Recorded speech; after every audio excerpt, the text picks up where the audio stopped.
thing, and I really would want to put this publicly to everybody. I've spoken to Archbishop Gregorius about it. I've not had the opportunity to speak to Archbishop Elise. No, I did. Archbishop Elise came last November and was invited to the Patronal Festival, and I spoke briefly with them about it. In every major city where there are a number of Orthodox communities, first of all the clergy, and then later the people. But we'll start with the clergy. The clergy need to meet together regularly. Right. For lunch, for prayer, to talk about their church life. Right. Yeah. And then, once they get the message, they need to bring their congregations into this collaboration, into this sobonos, to actually get a pan-Orthodox. It's no good just meeting once a year on the first Sunday of Great Lent to have pan-Orthodox Vespers. Big deal. What about the other 52 weeks of the year? What about actually getting the Orthodox Church to act as one instead of being split up into these very... This is practical. Yes. Now, I'll tell you, that isn't going to happen until Archbishop Elise, Archbishop Gregorius, our Archbishop when he comes, at the moment the Patriarch, and all the other hierarchs require it from their clergy. Instruct their clergy. Right. They're not going to do it voluntarily. You think so? What was actually a response from the Archbishop Gregorius and Elise? Did they agree with you that it is necessary? Archbishop Gregorius the Orthodox bishops, and I'm not making any adverse comment against any individual Orthodox bishop, but Orthodox bishops are very good at nodding wisely and sagely and smiling at you and saying, "Oh, that will be very good, Father, but there are problems and this, that, and the other." And they always say, "It'll be very good. That will be very good, but there are problems." Now, there is no problem. What needs to happen is that each bishop, needs to require the clergy to do it. Yeah. How on earth is this assembly of bishops, for example, going to make any difference or any sense unless there is similar cooperation at every level, down to the parish level? Right. It's just that I don't know what the assembly bishops talk about. They never communicate with us. I am on the theological committee that serves the assembly of bishops. We produce papers. Metropolitan Callistos is our chairman. The papers just disappear. My theological committee hasn't met for 3 years. No budget was ever given for expenses of people travelling to these things. Now they're meeting apparently towards the end of April, having a concelebrated liturgy in London. But do they give any reports back to their representatives? No. It's a complete nonsense. It's just a talking shop for bishops. Nobody knows what they decide. The only thing they managed to do anything in common about publicly was making a statement against gay marriage about a year ago. We've not heard from them about anything else. Okay. Father, have you got another maybe 5 minutes for the next 2 or 3 questions? Yes. I'll shut up, yeah. What time should you leave? I need to leave in about quarter of an hour. What an hour? Yeah. Yeah, but I mean, you've got very interesting observations, obviously, about all sort of problems which I've been very honest with you, because I don't see there's any reason for not being honest anymore. Yeah, I mean, it's quite annoying for actually many people who understand how at times inefficiently parishes exist in Western Europe, and just at times it looks like a ghetto for people of the same languages, like a ghetto. Oh, it is a ghetto. Yeah, like a ghetto for people of the same languages, of the same cultures, for example. And it's quite unfortunate, especially when it comes to, I mean, you mentioned Archbishop Gregorius. When I met him several years ago, well, maybe my observation is wrong, but I found him too far ecumenical. So, like Anglicans and Catholics are our brothers. It's always been like this. It's always been like this. I believe he maybe even doesn't care much about attracting people from other faiths into the Orthodox faith. And he doesn't. I mean, this is strictly between you and me. This must not be published. I was told this. I didn't hear it firsthand. Okay. But a priest in his archdiocese once said, "Your Eminence, last year there were more priests ordained in the Church of England with Greek family names than we ordained in the last year." His response apparently was, "Yes, I know this is very regrettable, but I'm not going to be the one that has to deal with this," or something like that. So he doesn't see himself as being able to do these kind of things, to distance himself from the compromises that inevitably happen when you start to have lunch at Lambeth. Okay. By the way, did you have any converts? Any what, sir? Any converts? Yeah. From the Anglican priests and bishops in the last 5 or 10 years? No, not to speak of. No. Those who left when I left, because some had left the previous 20 to 30 years, but we were the last batch. I see. What's the reason for that? The ones who decided to stay either had a bad ecclesiology or they lacked the courage to do something about it. Right. Do you feel any sort of pressure which may come from the local authorities, for example, or from wider authorities, because obviously Orthodox Church is quite conservative in its moral and ethical teaching, and with the recent liberalization of the legislation, say on marriages in England, well, not in England, in Great Britain. No pressure whatsoever. No pressure. You have to understand, Sergei, we are a complete irrelevance in British society. Okay.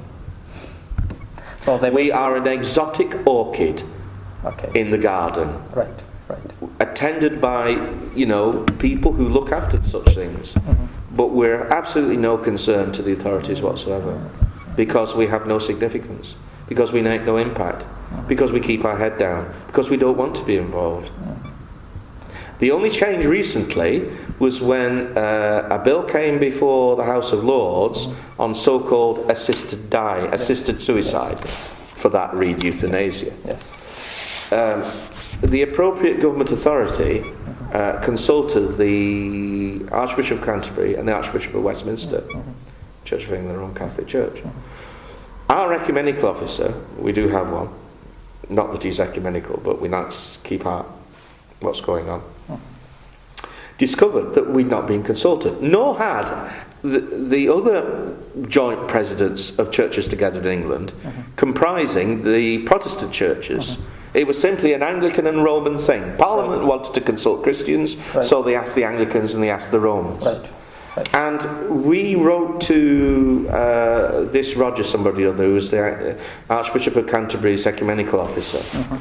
And we said, why haven't the Orthodox, the second largest church in the world, and with 300,000 if not more adherents in this country, being consulted about these major changes to the law in respect of blah blah blah blah blah blah? You know what answer he gave? He said, the Orthodox churches in this country mainly comprise immigrants who do not have the right to vote in UK elections, which is why we considered it not necessary. We then passed that letter on to Archbishop Gregorius, who wrote a fantastic letter, amazing, wonderful letter. Whether he wrote it himself, I don't know. But he wrote this amazing letter in which he said that the Orthodox Christians have been here for hundreds of years. 95% of our congregations do vote in elections. They've lived here for generations. How dare you? And all this blah, blah, blah, blah, blah, blah, blah, blah, blah. Whereupon, within a week, we got a letter of apology from the Archbishop of Canterbury's office. An invite from me to go down to Lambeth, which was just a sop. And blah, blah, blah, blah, blah. But, Sergei, have we been approached since about such matters in relation to a formal representation? Well, Archbishop Gregorius may have been written to, in which case we're not going to hear about it if he's written to, but I rather suspect that we got a letter of apology, but nothing actually was changed. Now, I mean, you have to understand that Orthodox hierarchs in this country, historically, have just kept their head down, ministered within their own ghetto to their own ethnos, and they've not I mean, we had a struggle to get the Orthodox represented at the Cenotaph on Remembrance Sunday for the fallen of the last war. And according to my predecessor, Father Michael Harper, when certain persons at Thyatira were asked why there wasn't Orthodox participation in such events, we got some sort of mumbled answer about political things and Second World War and whether blah blah blah blah blah blah. Right. This is absolute nonsense. If there are Orthodox congregations, communities here, people who are Orthodox, whose great-great-grandparents came to this country and have lived here for the last 60, 70 years, and they're still not engaged in British society and making a witness in British society and connecting to British institutions, are you surprised when the authorities ignore us? We don't matter. Yeah, probably because they also regard Orthodoxy as a tiny minority in a bit more than that. Actually, there is, I don't know whether this is an urban myth, but there was a document in supposedly the Church of England's archives. This might be an urban myth going back to the 1960s. As somebody had said in the House of Convocation, which is a body predecessor to the General Synod, we don't want a third Catholic Church in this country. The Orthodox are loved by the Anglicans because we represent some sort of endorsement of a Catholicism that isn't Roman. And I've seen this from the inside. But the Anglicans also love the Orthodox because by keeping close to them, they keep an eye on them. And a Catholic priest friend of mine, not to be published this, a Catholic priest friend of mine who was at an ecumenical event at Westminster Cathedral recently, spoke to a senior Anglican about how there were joint activities and conversations between Roman Catholics and the Orthodox in this country now, and how ecumenically encouraging this was. Do you know what the senior Anglican said? I think it would be better if you left the Orthodox to us. Why is it? Well, in the light of what I've just said, you answer that question. What do you mean? How do you think the Church of England would regard its future if the Roman Catholic and the Orthodox Church were the real ecumenical partners in this country and started cooperating to the point really of making the Church of England completely irrelevant? The only reason why the Church of England loves Orthodoxy is that it gives them some kudos, it gives them some status, gives them some self-respect in the face of Rome. If Orthodoxy and Rome get together here... But I believe there is so much... Can you believe this nonsense? No, but there are now so many differences between Anglican and Orthodox churches, especially in terms of most visible... In the Anglican head, there aren't. Right.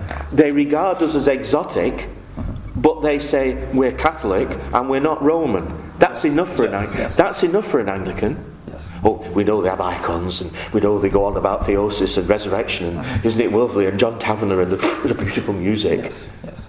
But this is the exotica of Orthodoxy. Yes.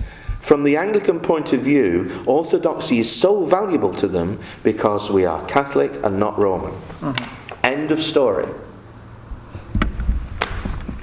Yeah, but when it comes, for example, to all the differences in moral and ethical issues, how will they regard Orthodox, who are much more conservative? Well, then they can ignore us. They only need us when they need us, and they need us when standing up against Rome. Right. Remember that the Orthodox coming together with the Anglicans at the beginning of the 20th century was after Pope Leo and First Vatican Council declared Anglican orders to be utterly null and void. The Anglicans started cozying up to the Orthodox after that, because if the Orthodox accept us, we can stand up to Rome. Now, Constantinople, we know in the 1930s, was beginning to look at Anglican orders. And it all fell apart because Moscow wouldn't go with it. Right. But that was a very deliberate attempt then in the Anglican Church to get the Orthodox onto their own pitch. Right. Obviously, as you mentioned before, there is a sort of decline of the numbers and influence of the Catholic and Anglican churches in England. If I go again to a sort of legislation which was passed in this country recently on same-sex marriages, or before, like on abortion, for instance, in 1967, in almost all cases, even if churches were trying to influence on the legislation, and they tried to do so even when marriage bill was discussed in the parliament, they failed. Why did they fail? Although they have a very good presence in the House of Lords, and even Prime Minister said that this is allegedly a Christian country.